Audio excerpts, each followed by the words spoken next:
Hello. सर्दी का मौसम आ रहा है और हर जगह मार्केट में सिंघाड़े दिखाई दे रहे हैं। तो डायबिटिक पेशेंट्स जिनको शुगर है, उनका अक्सर सवाल होता है कि क्या हम सिंघाड़े खा सकते हैं? सिंघाड़े खाने के क्या फ़ायदे होते हैं? क्या नुकसान होते हैं? उसका हमारी शुगर लेवल पे क्या असर आएगा? और अगर हम खा सकते हैं तो कितनी मात्रा में सिंघाड़े खा सकते हैं?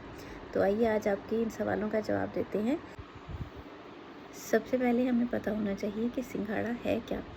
सिंघाड़ा प्लांट की रूट है। रूट माना जड़ है। तो जो रूट्स होती हैं, जड़ें होती हैं, वो मिट्टी से न्यूट्रिएंट्स को एब्जॉर्ब करती तो हैं, लेकिन इसके अलावा उनका काम होता है न्यूट्रिएंट्स को स्टोर करके रखना स्टार्च की फॉर्म में, ताकि जब भी प्लांट को ज़रूरत पड़े तो वो प्लांट को न्यूट्रिएंट्स प्रोवाइड कर सके। अदर रूट्स जो हम खाते हैं, बाकी जड़ें जो हम सब्जी के तौर पे खाते हैं, वो हैं आलू, शकरकंदी, गाजर, बीट रूट, चुकंदर।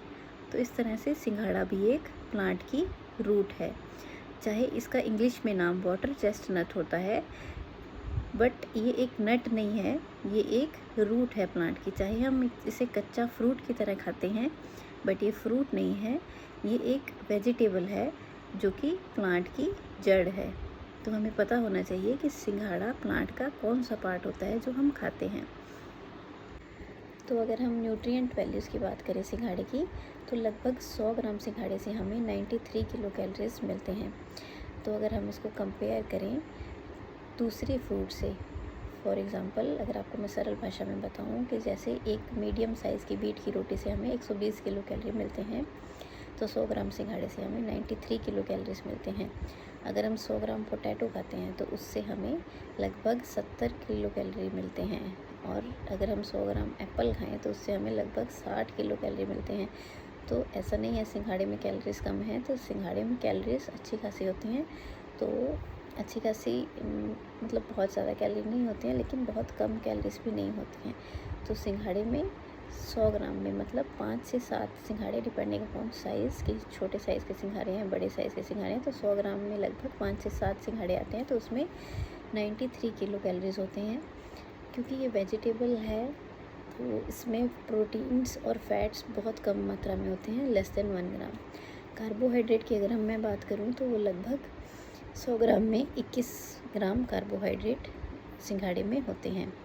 तो अगर इसको कंपेयर करें आलू से, तो आलू में 100 ग्राम आलू में लगभग 18 ग्राम कार्बोहाइड्रेट होते हैं, और एप्पल में तो 100 ग्राम में लगभग 15 ग्राम ही कार्बोहाइड्रेट होते हैं। तो सिंघाड़े में कार्बोहाइड्रेट भी अच्छी मात्रा में होते हैं। पर सिंघाड़े में क्या खासियत है कि सिंघाड़े में फाइबर भी अच्छी मात्रा में होते हैं, जो कि आलू में नहीं होते हैं। लगभग 100 ग्राम सिंघाड़े में 3 ग्राम फाइबर होते हैं। तो उसकी वजह से जो सिंघाड़े के जो कार्बोहाइड्रेट हैं वो स्लोली एब्जॉर्ब होते हैं, जिसकी वजह से ये शुगर को कम बढ़ाता है। जबकि आलू में फाइबर की मात्रा जो होती है वो कम होती है, लगभग 1 ग्राम के आसपास, तो इसलिए वो शुगर की मात्रा को ज़्यादा बढ़ाता है। तो सिंघाड़े का जो ग्लाइसीमिक इंडेक्स होता है, ग्लाइसीमिक इंडेक्स माना वो कितनी तेज़ी से शुगर, कोई भी फूड प्रोडक्ट्स जो हम खाते हैं वो कितनी तेज़ी से शुगर को बढ़ाता है, उसको हम मापते हैं ग्लाइसीमिक इंडेक्स से। तो ग्लाइसीमिक इंडेक्स जो होता है वो सिंघाड़े का लगभग 58 के अराउंड होता है, और आलू का ग्लाइसीमिक इंडेक्स जो है वो 78 होता है। तो इस तरह से देखो, सिंघाड़ा जो है वो शुगर को इतनी तेज़ी से नहीं बढ़ाता जितना कि आलू बढ़ाता है, क्योंकि इसमें फाइबर अच्छी मात्रा में होता है। इसलिए सिंघाड़े को हम खा सकते हैं, लेकिन मॉडरेट अमाउंट में, बहुत ज़्यादा मात्रा में एक साथ सिंघाड़े नहीं खा सकते हैं। चाहे इसका टेस्ट जो होता है वो बहुत ज़्यादा मीठा नहीं होता है, बट फिर भी एक टाइम पे मैं कहूँगी आपको लगभग 5 से 7 सिंघाड़े ही खाने चाहिए। इससे ज़्यादा अगर हम सिंघाड़े खाते हैं तो आपके शुगर का लेवल बढ़ सकता है। तो इसलिए सिंघाड़े आप खाएं, लेकिन एक टाइम पे 5 से 7 सिंघाड़े खाना बेहतर रहेगा। तो सिंघाड़े के क्या फ़ायदे होते हैं और क्या नुकसान होते हैं? बेसिकली जो सिंघाड़ा है उसमें हमने देखा कि सिंघाड़ा काफ़ी न्यूट्रिएंट डेंस होता है। तो सिंघाड़े में ऐसा नहीं है कि कैलोरीज नहीं है, तो सिंघाड़े में काफ़ी कैलोरीज होती हैं। इसके अलावा सिंघाड़े में काफ़ी अच्छी मात्रा में पोटाशियम, फॉस्फोरस और मैग्नीशियम भी पाए जाते हैं। हमें पता है कि केला जो है वो अच्छा सोर्स है पोटाशियम का, तो जिनमें पोटाशियम की कमी होती है हम उनको केला खाने के लिए एडवाइस करते हैं।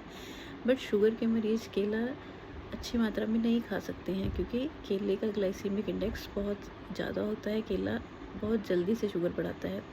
जितनी मात्रा पोटाशियम की केले में होती है, उतनी ही मात्रा पोटाशियम की सिंघाड़े में भी होती है।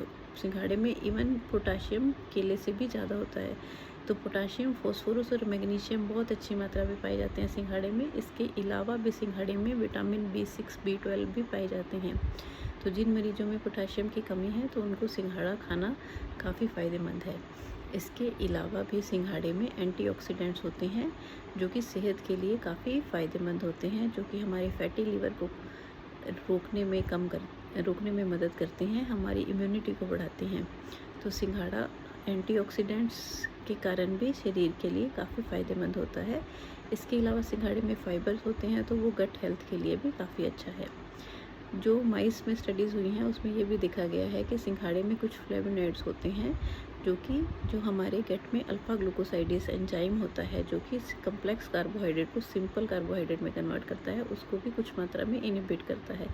तो सिंघाड़ा जो ओवरऑल शुगर के मरीजों के लिए फैटी लिवर को कम करने में एंटीऑक्सीडेंट प्रॉपर्टीज़ के कारण और उसकी अच्छे खासे मिनरल प्रोवाइड करने के कारण काफ़ी फ़ायदेमंद होता है। पर सिंघाड़ा किन लोगों को कम मात्रा में खाना चाहिए? किन लोगों को कम मात्रा में खाना चाहिए? स्पेशली जिन्हें साथ में किडनी की प्रॉब्लम है, शुगर के अलावा।